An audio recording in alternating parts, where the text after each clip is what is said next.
अस्सलाम वालेकुम friends, welcome back to my channel Laiba health tips. Viewers, आज मैं आप लोगों के साथ सिर्फ एक महीने में 10 किलो तक वज़न कम करने के लिए एक लाजवाब टोटका शेयर करने जा रही हूँ। व्यूवर्स, आज मैं आपको ऐसी ज़बरदस्त चाय बनाना सिखाऊंगी जिससे आपके वज़न में बहुत तेज़ी से कमी आएगी और आपको ताकत भी मिलेगी। ये वज़न कम करने के लिए निहायत आजमूदा और बहुत ही बेहतरीन चाय है। तो चलिए शुरू करते हैं, पर इसके पहले प्लीज़ मेरे चैनल को सब्सक्राइब कर लीजिए और बेल आइकन को दबाइए एवरी लेटेस्ट ब्यूटी अपडेट को सबसे पहले पाने के लिए। सबसे पहले पैन में 1 कप पानी डालें, उसमें आधा चाय का चम्मच चाय की पत्ती डालें, 1 चुटकी दालचीनी का पाउडर डालें, उसमें 2 इलायची डाल दें। जब एक उबाल आ जाए तो उसमें 1 गिलास ताज़ा अनार का जूस डालें। अब 1 से 2 उबाल आने के बाद चूल्हा बंद कर दें। इस चाय को छान कर कप में डालकर पी लें। इससे आपका वजन बहुत तेजी से कम होगा। एक माह में 10 किलो वजन में वाजिया कमी नजर आएगी। तो व्यूवर्स, ये थी मेरी आज की वीडियो।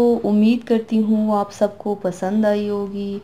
मेरी वीडियो को लाइक और शेयर ज़रूर कीजिएगा, मुझे फीडबैक ज़रूर दीजिएगा, मेरे चैनल को सब्सक्राइब करना मत भूलिएगा। अपना बहुत ज़्यादा ख्याल रखिएगा, मुझे दुआओं में याद रखिएगा। कल मिलते हैं एक नई वीडियो के साथ। अल्लाह हाफिज़।